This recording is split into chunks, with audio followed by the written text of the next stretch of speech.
अस्सलामुअलैकुम friends and welcome back to our channel. Friends, आज की वीडियो में हम बात करेंगे कि ब्लड टेस्ट कैसे होते हैं, कौन कौन से टेस्ट आमतौर पर करवाए जाते हैं और इनका क्या मकसद होता है। खास तौर पर हम 3 अहम ब्लड टेस्ट कवर करेंगे, जिनमें नंबर 1 पर आ जाता है CBC यानी कंप्लीट ब्लड काउंट, नंबर 2 पर आ जाता है ब्लड शुगर टेस्ट यानी कि डायबिटीज का टेस्ट, और नंबर 3 पर आ जाता है लिपिड प्रोफाइल। ये वीडियो आपकी इंफॉर्मेशन के लिए है। इसका मकसद है आपको आगाही देना ताकि आप अपनी खून की रिपोर्ट को आसानी के साथ समझ सकें। तो सबसे पहले जरूरी है कि ब्लड टेस्ट कैसे लिया जाता है। ब्लड टेस्ट के लिए कोई खास तैयारी की जरूरत नहीं होती है, जबकि कुछ टेस्ट ऐसे होते हैं जिनमें पेशेंट को टेस्ट करवाने से पहले फास्टिंग करवाई जाती है 8 से 12 घंटे की, जैसा कि शुगर के टेस्ट की एक किस्म जिसे फास्टिंग टेस्ट कहा जाता है, और लिपिड प्रोफाइल से पहले भी फास्टिंग जरूरी होती है। लेकिन इस फास्टिंग टेस्ट के लिए भी पानी पीने की इजाजत होती है, सिवाय कुछ हार्मोनल टेस्टों के। सैंपल कलेक्शन का तरीका ये होता है कि आम तौर पर लेबोरेटरी में आपके कलाई या बाजू की वेन से खून लिया जाता है। टॉर्निक्वेट पट्टी आपके बाजू पर बांध दी जाती है। वेन को क्लीन करने के लिए अल्कोहल स्वैब इस्तेमाल होता है। सिरिंज या वैक्यूटेनर से खून लिया जाता है और मुख्तलिफ टेस्ट के लिए मुख्तलिफ रंगों की ट्यूब्स में इसको कलेक्ट करते हैं।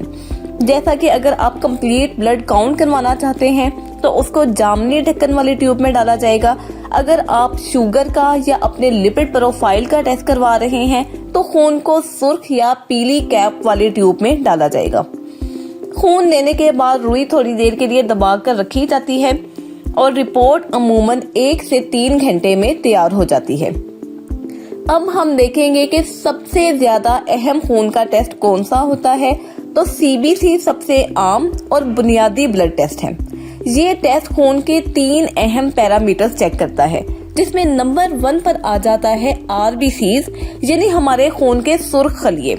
इनका काम होता है बुनियादी तौर पर जिस्म में ऑक्सीजन ट्रांसपोर्ट करना। अब इसमें कौन कौन सी चीजें चेक की जाती हैं। RBCs में आगे 3 से 4 पैरामीटर्स इंपॉर्टेंट होते हैं, जिनमें नंबर 1 पर आ जाता है हीमोग्लोबिन, नंबर 2 पर आ जाता है RBCs काउंट, नंबर 3 पर आ जाता है हिमेटोक्रिट यानी पैक सेल वॉल्यूम, और नंबर 4 पर आ जाता है mean cell volume, mean cell haemoglobin and mean cell haemoglobin concentration. इन तमाम काउंट्स की जिस्म में कमी किस सूरत में होती है। अगर आपके खुराक में मुनासिब मिकदार में आयरन और विटामिन नहीं है, या आपका खून खुदा न खास्ता किसी एक्सीडेंट के नतीजे में या किसी और कंडीशन के नतीजे में ज़ाया हो गया है, या अगर आप एनीमिया का शिकार हैं। खून की रिपोर्ट में दूसरे नंबर पर चेक किए जाते हैं WBCs यानी खून के सफेद खलिए। इनका काम बुनियादी तौर पर क्या होता है कि ये हमें बीमारी से लड़ने के लिए इम्यूनिटी प्रोवाइड करते हैं। अगर इनका काउंट एक मुकर्ररा हद से ज्यादा हो जाए तो ये बैक्टीरियल इन्फेक्शन पैदा कर सकते हैं, आपके जिस्म में कोई इन्फ्लेमेटरी कंडीशन यानी सोजिश पैदा कर सकते हैं और स्ट्रेस का लेवल बढ़ा सकते हैं। और अगर इनका लेवल अपने मुकर्ररा रेंज से कम हो तो ये किसी वायरल इन्फेक्शन को पैदा कर सकते हैं या आपको बोन मैरो से मुतल्लिक बीमारी में मुब्तला कर सकते हैं। नंबर 3 पर CBC में चेक किया जाता है प्लेटलेट्स यानी जिनका काम होता है खून को जमने से मदद देना। अगर इनका काम एक काउंट कम हो जाए तो ये डेंगू जैसी बीमारी में बहुत इनका काउंट कम हो जाता है, और दूसरा अगर आप किसी इन्फ्लेमेटरी कंडीशन का शिकार हैं तो उस सूरत में भी प्लेटलेट्स आपके कम हो जाते हैं।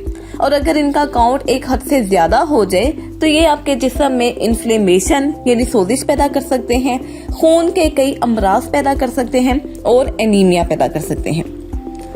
फ्रेंड्स, अब हम खून के दूसरे अहम टेस्ट को डिस्कस करेंगे, जिसका नाम है ब्लड शुगर टेस्ट। अब ब्लड शुगर टेस्ट की 3 से 4 इकसाम होती हैं। सबसे पहली इसकी किस्म है रैंडम ब्लड शुगर टेस्ट, जिसको RBSB कहा जाता है। ये टेस्ट दिन में किसी भी वक्त किया जा सकता है और इसके लिए किसी खास तैयारी की जरूरत नहीं होती।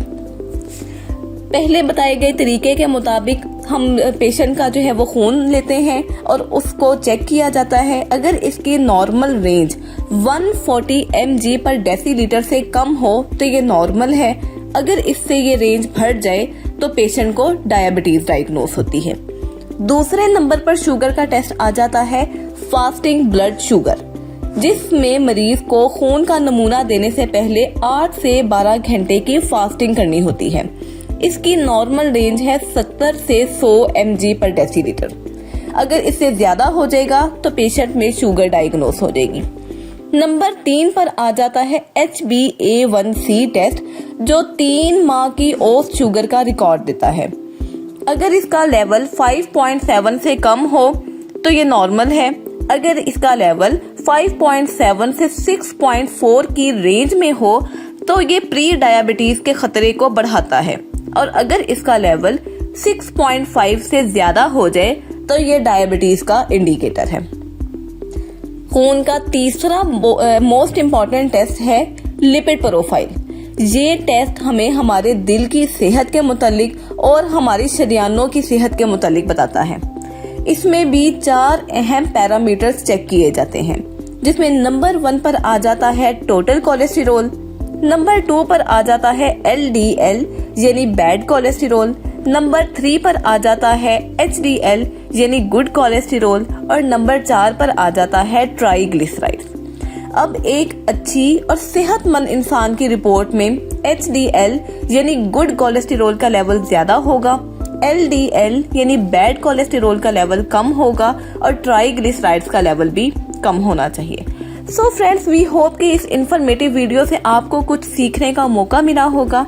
इस वीडियो में आपने सीखा कि ब्लड टेस्ट आमतौर पर लेबोरेटरी में कैसे लिया जाता है, CBC यानी कंप्लीट ब्लड काउंट क्या होता है, इसमें कौन कौन से पैरामीटर्स शामिल होते हैं और इसके नताइज को आप कैसे समझ सकते हैं।